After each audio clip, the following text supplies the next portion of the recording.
तुम्हाला ठाऊक आहे का 2019 साली मुंबईतल्या गुलशन हॉल इथे एक आगळं वेगळं प्रदर्शन भरलं होतं आणि या प्रदर्शनात ठेवण्यात आल्या होत्या छायाचित्रणाशी संबंधित वेगवेगळ्या गोष्टी, अगदी जुन्या काळापासून ते अगदी आत्ताच्या डिजिटल युगापर्यंत। आणि या प्रदर्शनाचं उद्घाटन कोणी केलं होतं ठाऊक आहे का? भारताचे माननीय पंतप्रधान श्री नरेंद्र मोदी यांनी। आता मी तुम्हाला त्या प्रदर्शनातच घेऊन जाणार आहे, अर्थातच कॅमेऱ्याच्या माध्यमातून।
आता आपण भेटणार आहोत एका आगळ्या वेगळ्या छायाचित्रकाराला।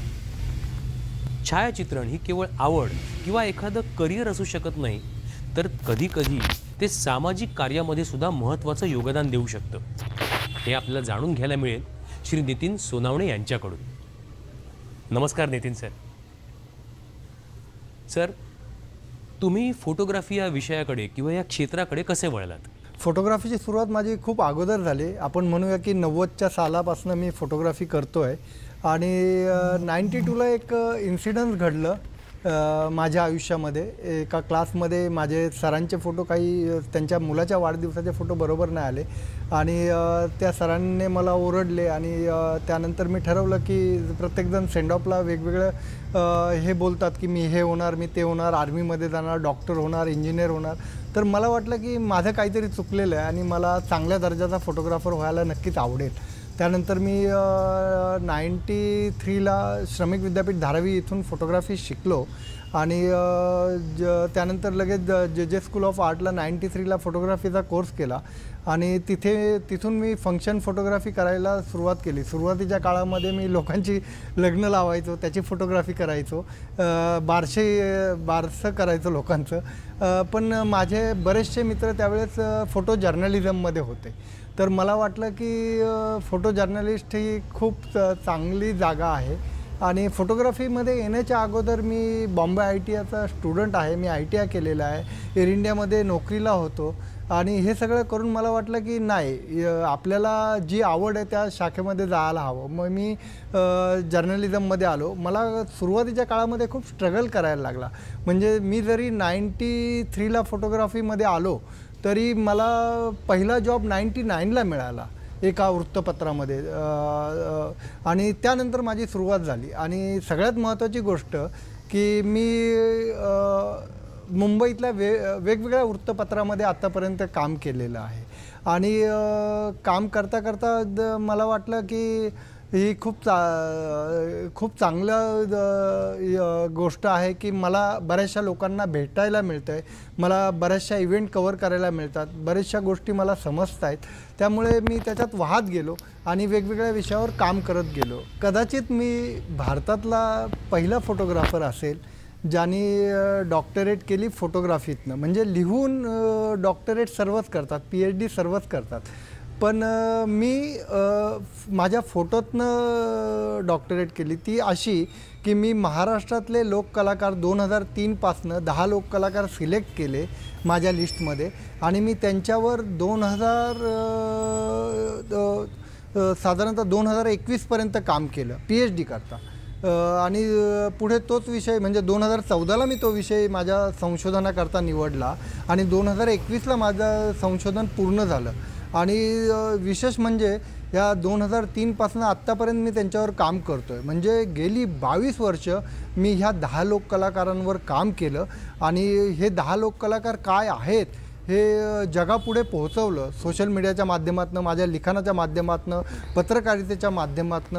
कारण आता लोककला लोप पावत चाललेले आहे. लोककलाकार लोककलेकडे वळणं झालेत, म्हणजे तिथे येईना झालेत. तर मला वाटतं की लोककला जतन व्हावी, लोककला लोकांपर्यंत पोहोचावी, कलाकार जगावेत आणि आपली जी संस्कृती आहे ती लोकांपर्यंत पोहोचवायला मदत व्हावी, म्हणून मी या सगळ्या गोष्टी केल्या. सर, सामाजिक कार्याचं छायाचित्रण करत असताना तुमच्या छायाचित्रणाच्या माध्यमांमधून अनेक गरजू लोकांना मदत पोहोचली असेल. त्यांना काहीतरी आर्थिक म्हणा, सामाजिक म्हणा, मदत कार्याचा एक मार्ग उपलब्ध झाला असेल. त्याबद्दल काय सांगू शकाल? मी भारतातला थोडासा वेगळा फोटोग्राफर आहे, कारण मी सुरुवातीपासून गरिबीतनं वाढलो आणि मी एक विचार करतो नेहमी की मी जो संघर्ष केला आहे आयुष्यात तो दुसरं कोणाला करायला लागू नये, म्हणून मी माझ्या फोटोतनं, माझ्या लिखाणातनं जी मला समाजसेवा करता येईल ती करतो आणि कैक वर्ष करतो. म्हणजे जसं मी फोटोग्राफीला सुरुवात केली गेल्या 35 वर्षापासून मी सोशल वर्क करतो. त्याच्यातनं एक महत्त्वाची गोष्ट घडते की समाजामध्ये दानशूर व्यक्ती खूप असतात, पण तुम्हाला त्यांच्यापर्यंत पोहोचायला लागतं मीडिया थ्रू किंवा मित्रा थ्रू किंवा आणखीन सोशल मीडिया थ्रू. अशा माध्यमातून तुम्ही जर त्यांच्यापर्यंत पोहोचलात आणि ते लोकांना व्यवस्थितरित्या प्रेझेंट केलं आणि तुम्ही जर ते लोकांना दाखवलं की ही अशी परिस्थिती आहे आणि ते दाखवण्याचं एक सर्वात सशक्त माध्यम आहे ही फोटोग्राफी आणि व्हिडिओग्राफी. त्याद्वारे लोकांना सत्य कळतं, लोकांना ते समजतं, अवगत होतं आणि लोक वाहून जातात आणि मदत न करणारी लोक पण मदत करतात. त्याकरता एक उदाहरण मी देऊ इच्छितो की मी गेल्या 30 वर्षापासून महाराष्ट्रातली कुपोषित बालकं मी शूट करतो आहे, त्यांची परिस्थिती मी शूट करतो आहे.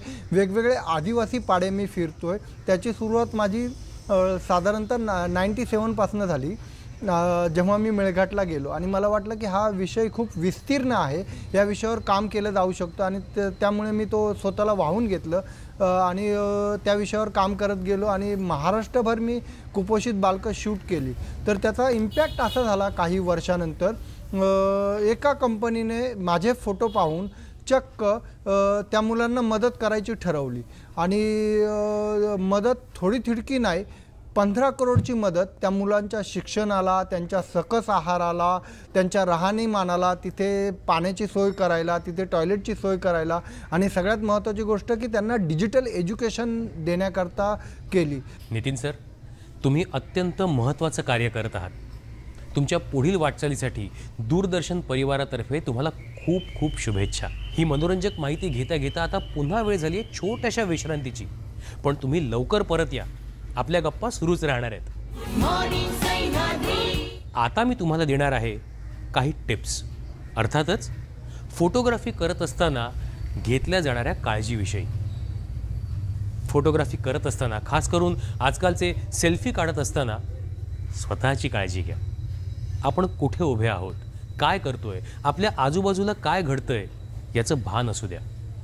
तुम्ही एखाद्या धोकादायक ठिकाणावर तर नाही आहात ना, तुम्ही ट्रेनच्या जवळ नाही आहात ना, वाहतुकीच्या रस्त्याच्या जवळ नाही आहात ना, याचं भान नेहमी ठेवलं पाहिजे. आणि आपल्या फोटोग्राफीमुळे इतरांना त्रास होणार नाही याचीही काळजी घेतली पाहिजे. आता इथेच थांबूया, पण पुन्हा भेटूया पुढच्या सोमवारी सकाळी 8 वाजता फक्त आपल्या सह्याद्री वाहिनीवर. Good morning सह्याद्रीमध्ये.